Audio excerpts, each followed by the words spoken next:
Hi and welcome to another episode of Top Bolts, and today we're going to be looking at the Lamborghini C017, first released in 1973 in the 14th edition catalogue.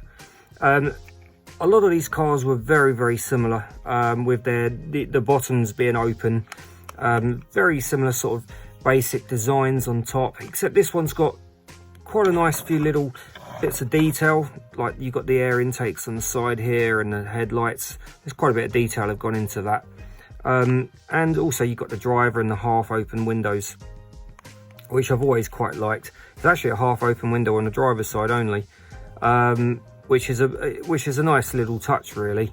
And he runs the Raymond motor with the pinion and rear cog assembly all attached to the motor there. Very tidy little car. The motor's held in by the 3 points, one at the front and one either side, and very sort of traditional sort of looking guides for these cars, which basically you've got that feels a little bit loose, but you've got the guide with the brass nut on the inside there, and the braids make contact through these two brass tabs either side. So if I can turn it into the light, so you've got the two brass tabs and it makes contact with the braids underneath. So I think we need to tighten this up a little bit. It does feel very loose, and the motor feels like it could do with a little bit of oil, and there's a little bit of sticking going on there, so possibly needs to be run for a little while. Just having a look to see if there's anything there actually catching. It doesn't appear to be, so it may just need to be run for a little while. The solder joints appear to be good, but we'll lift this motor out and then tighten these guides up. So first up, we'll remove the front axles, and then offering a bit of support to the body shell, try and place your thumb down on there and then just carefully pull either side of the motor, releasing the back catches first, and then that will enable you just to slide the front point off. Release the cables. Okay, so we'll release the front guides.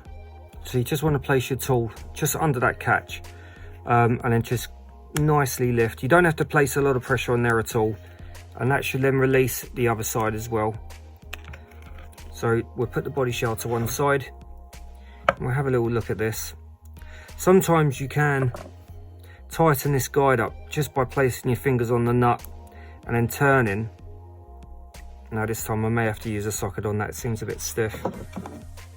So we'll place the socket just onto the nut and you just gently just turn. And what you want to do, you want to keep turning until you feel the tiniest amount of resistance or friction. It's feeling better, just a tiny bit more.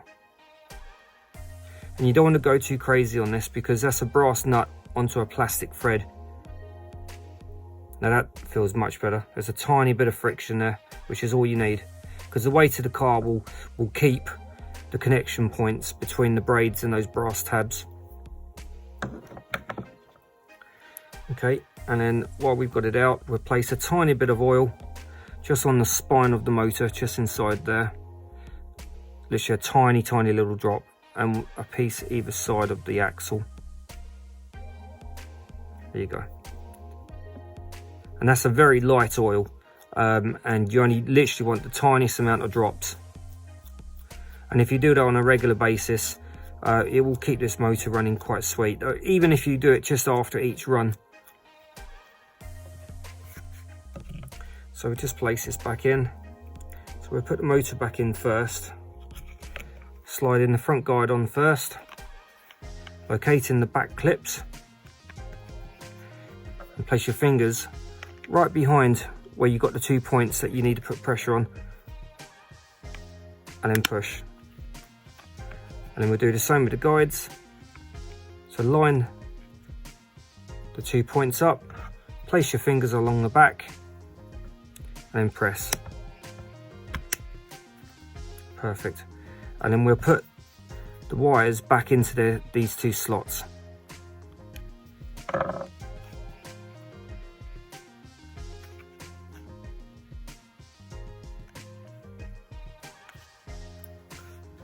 That's great. And then we just put the front axle back in, and once again with the front axle, same process. So before you force them in, place your fingers behind the points.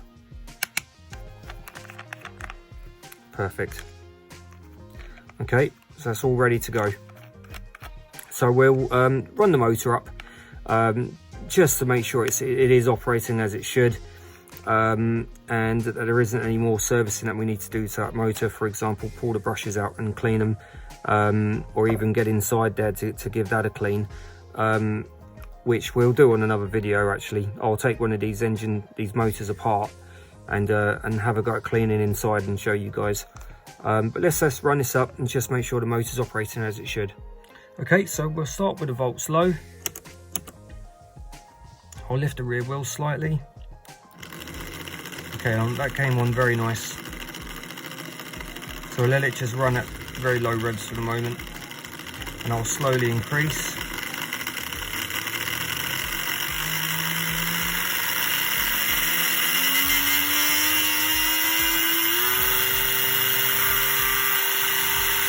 And I'll bring them back.